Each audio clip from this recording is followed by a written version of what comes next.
Hello, unicorns. How is everyone doing tonight?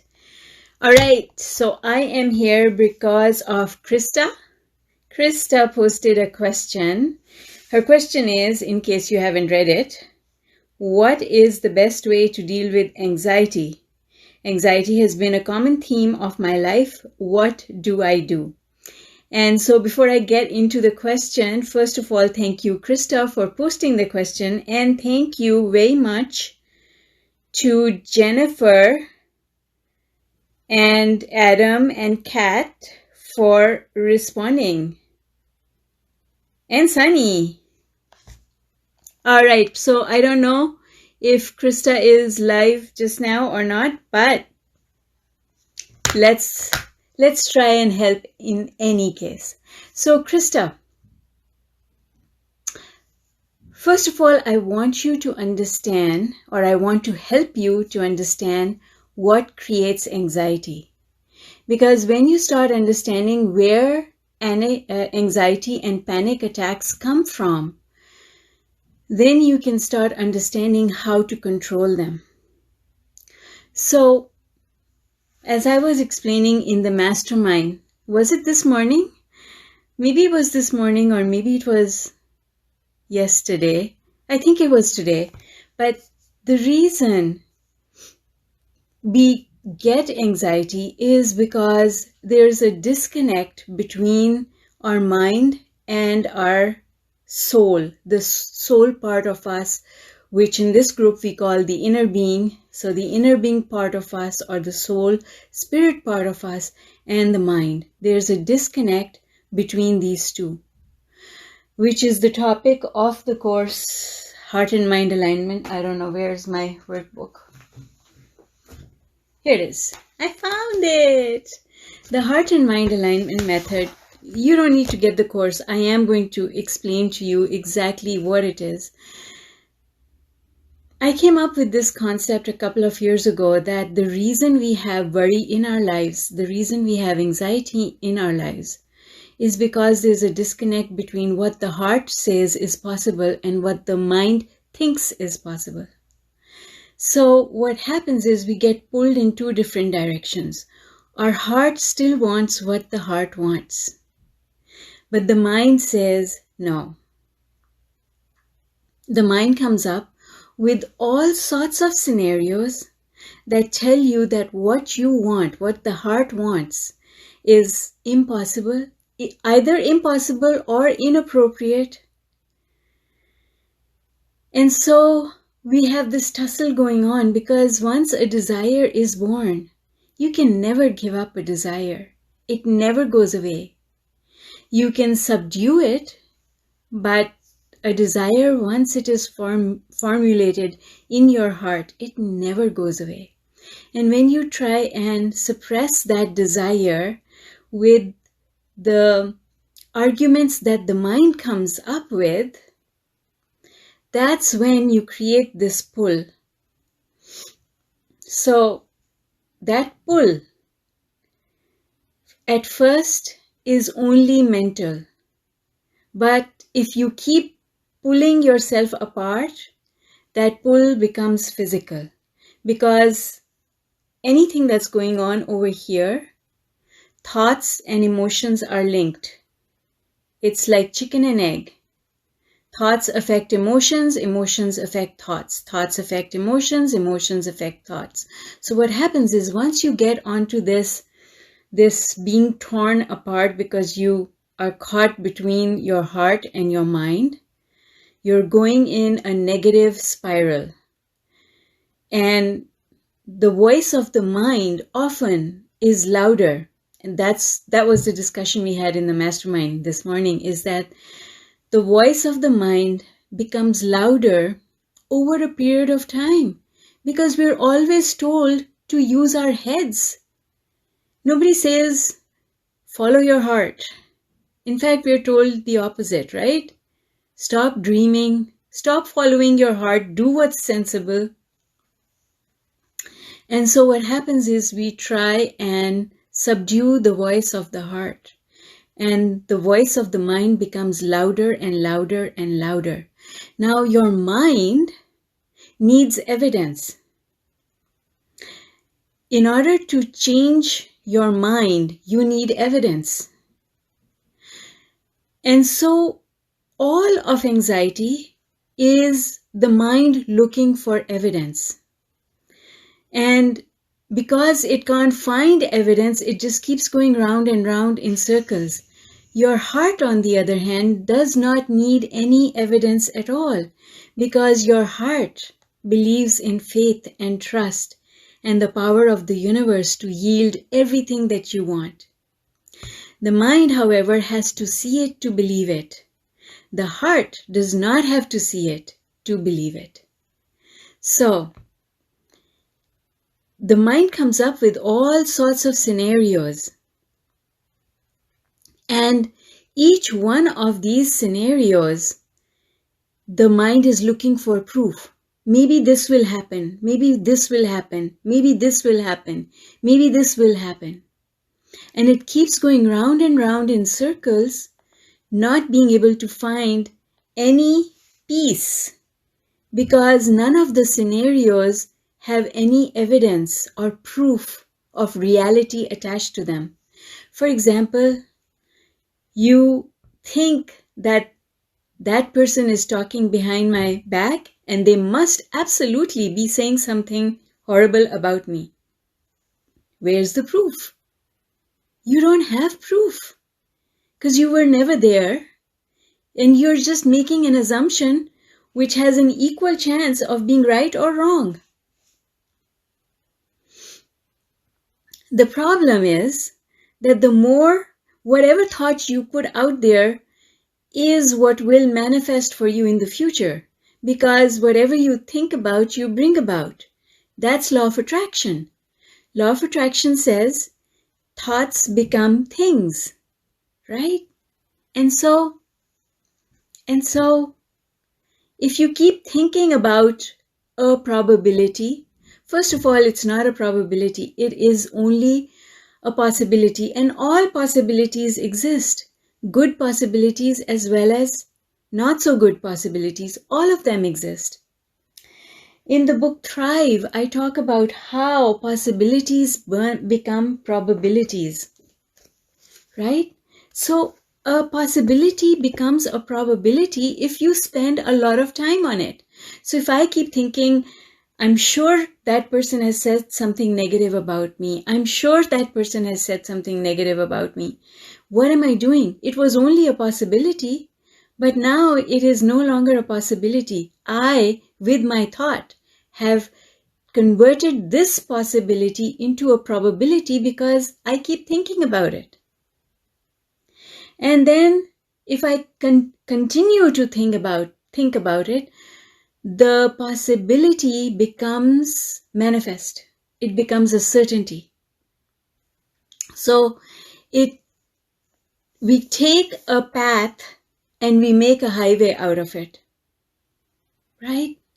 So then now the mind has proof because something has manifested. And so now the next time you encounter a similar situation, the mind says, well, I have proof from last time. So the probability is that it will turn out the same way this time. But that's not true. The mind has no proof that it is going to happen again, because every event is an individual event. Because you are no longer the same person. You have changed. Even between yesterday and today, you are a different person. Your thoughts have changed. And everyone involved, everyone co-creating with you could have changed as well. So it's not necessary that things will turn out the same way every time. Let's take a common example.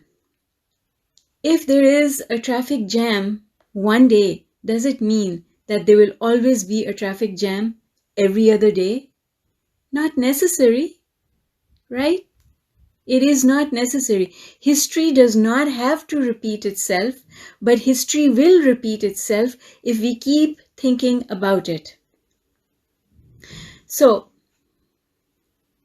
our mind and our hearts disagree. That is what creates anxiety.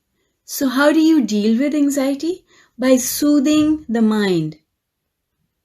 By making the mind feel better about where you are. Because listen, your mind only wants to protect you. It only wants to help you. Your mind is going round and round in circles trying to help you. But in reality, your mind is creating negative energy which works against you. So you have to soothe the mind. And before you begin the soothing process, which Jennifer very kindly identified a couple of tools that we use regularly for that purpose, but before you start the soothing process, you have to interrupt your existing pattern of thought. It's called an intervention in psychology. But because your thoughts are always with you and other people are always not with you, you have to be the one to create that intervention or pattern interrupt. Because this is a pattern of the mind going round and round in circles, we need to interrupt that pattern because it's like a car. Even if you turn the engine off and the car is in neutral, if it has momentum, it will keep going for a while before it comes to a stop. And our mind is like that as well. First, you have to turn this engine off and it will still keep going for a little while. So we create an intervention in order to turn the engine off. And then we do some soothing exercises in order to bring that car to a stop. When the car comes to a complete stop, that is when we do the work to shift the vibration or shift our pattern of thinking and start thinking more positive thoughts. You cannot go from thinking completely negative thoughts to thinking completely positive thoughts. It's not possible. It's like if you drive a stick shift, it's like having the car in reverse and then going to fourth gear without going through all the steps of first stopping, getting into neutral, then first gear, second, third, and then fourth. Right? You have to go through the steps. With our mind, we also need to go through the steps. If we try to jump a step, we lose our balance. Right? Have you ever tried to put the gear from first gear to fourth gear? And have you heard the painful noise that the car makes when you try and do that? Same thing happens with us. We can't do it. It's much better to do it in a stepwise fashion. So the first thing is pattern interrupt. When you find yourself getting a panic attack or being in a state where anxiety is consuming you, you literally have to slam a red stop sign in your face and tell yourself to stop and breathe. Just breathe. Breathing a couple of times with your eyes closed is what brings that car to a stop and starts slowing down the engine. So you turn the engine off, but it still has momentum. That momentum is what you control with breathing. And then once you do that, now you can use one of the other techniques depending on where you are, how you're feeling. One of the techniques will work. The only person who can decide for you which technique is going to work is you or a coach who knows what they're doing. But some of the techniques are having a fire drill. A fire drill prevents panic because in a fire, people know what to do. So we create a fire drill for our mind for when we get into a panic situation in our heads. What that means is you know exactly what to do when you're feeling a panic attack coming on. breathe, stop, close your eyes, breathe, and then practice the fire drill thought that you've already decided on. You've programmed that thought already. You did it when you were not having a panic attack. Because when we do a fire drill, we don't do a fire drill in the middle of the fire, right? We practice fire drills before the fire ever happens and hope that the fire never happens. So in the same way, you practice the fire drill for your mind when you are not in the middle of a panic attack. You can go to the article that Jennifer referenced. I will post a link to that article for you. So you pick a thought that feels good and you create a memory of it that you can access on demand. That's one technique. The second technique is saying soothing things to yourself, similar to what a friend would say if you went to them with a problem, or your mother would say if you went to her with a problem. Any parent, not necessarily mother, but anyone who loves you and cares about you and wants to make you feel better is going to say things like, it's going to be okay. You're going to be fine. Things have happened in the past and you've done just fine. After all, life is like that. There's always light at the end of the tunnel. These are all soothing words. They feel good. And you can say these words to yourself. You don't need another person to come and say them to you. And the thing is, we don't always have another person who can come and say these words to us. So we've got to teach ourselves to play that role. You see, as children, we become dependent on our parents or teachers or family members or somebody to say those words to us.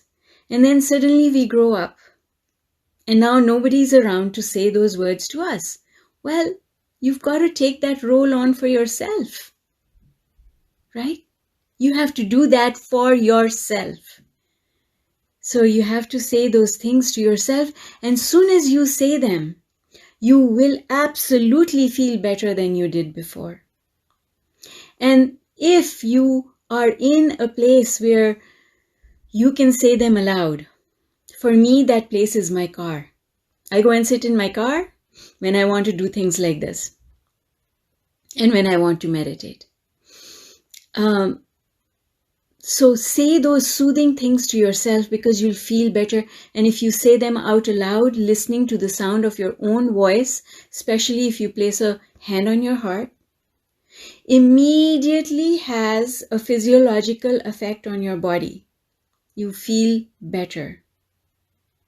Cry if you must. Crying is a good thing. It helps us to release stress. And then start shifting your attention to something, and I recommend something that has nothing to do with your life. Shift your attention to something that has nothing to do with your life, because if you stay on the subject of your life, chances are that you will start going towards that thing that was upsetting you in the first place, to that stressful place. So get off the subject of your life and go to something that is neutral. To me, nature is neutral.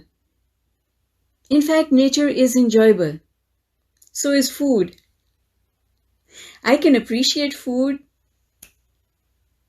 like that. Give me something beautiful to look at and I can just go gaga over it, right? But I can drool over trees as well. I don't even need to go out and see a tree. Well, these days the trees are my favorite color, but I can just go to Google and pull up pictures of beautiful vistas and appreciate them. The trick is you must describe what you're looking at, because unless you engage your mind, you will be looking at something and your mind will still be somewhere else with the problem. You have to actually look at the thing that is before you, look at that tree and describe it in excruciating detail using all 5 senses. When you put your 5 senses onto an object that has nothing to do with your personal life, you allow negativity, that negative, stressful feeling, to subside. And when that happens, you feel better. And when you feel better, you have more clarity of thought. And when you have clarity of thought, that problem that threw you into a panic attack doesn't seem that big anymore. Because your way of looking at it has changed. The problem has not changed. You have changed. Your perspective of it has changed. Everything is easier if you look at it from the right perspective. I always use this analogy of the little cottage at the base of the hill. Imagine that you're going to climb a mountain or a hill, whichever one you prefer, and there's a little cottage falling apart at the base of that hill.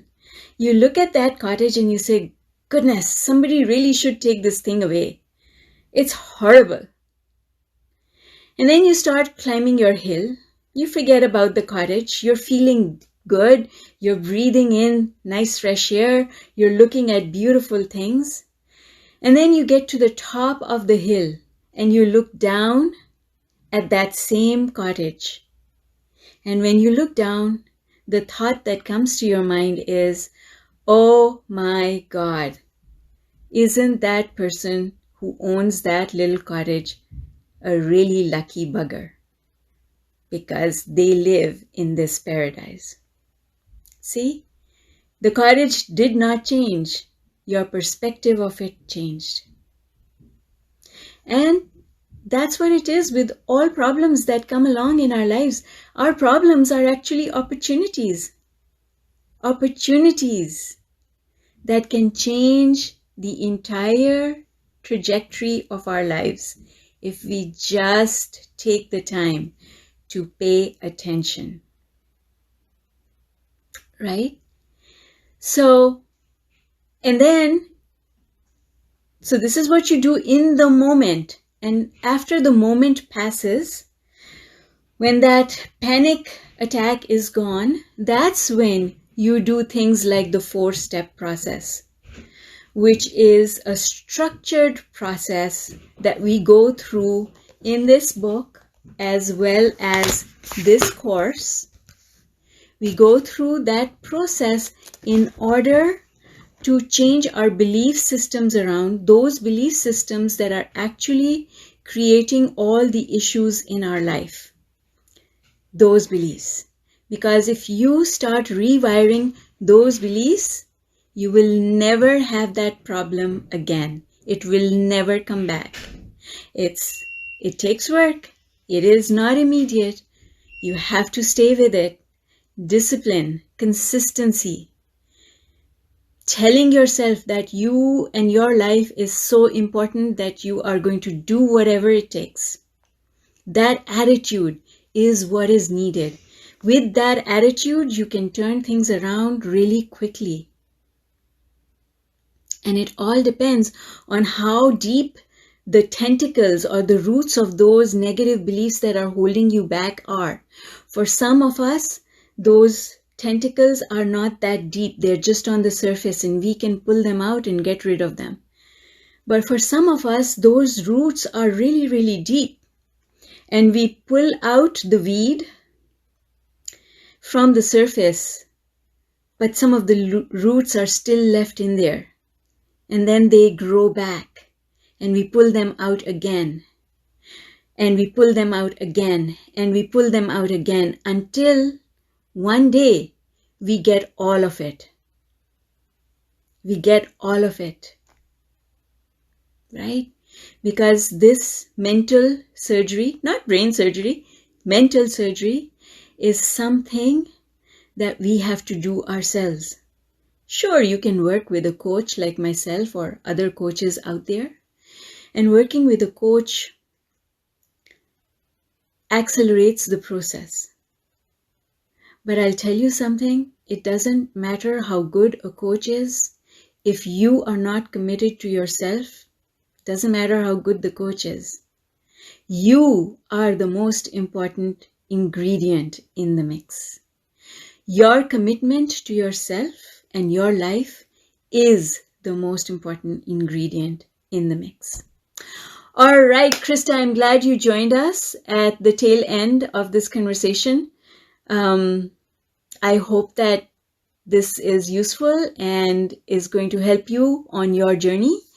I am excited to get to know you better. Keep those questions coming. I love the questions because the answers to the questions help us all. Trust me, they help us all, including myself. Because I keep coming up with new ways of explaining things to you. And as I come up with new ways to explain things, some people who didn't get it before get it.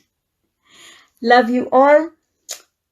So happy to be here tonight. And looking forward to our live Q&A session on Sunday morning. Take care, unicorns, and I will see you on Sunday. Bye for now. Oh, Krista, you were there the whole time. I didn't see you until you posted a comment. Love you lots. I'm glad you were here. All right, folks, unicorns, have an absolutely amazing rest of the day wherever you are in the world. And I will catch you on Sunday morning. Bye for now.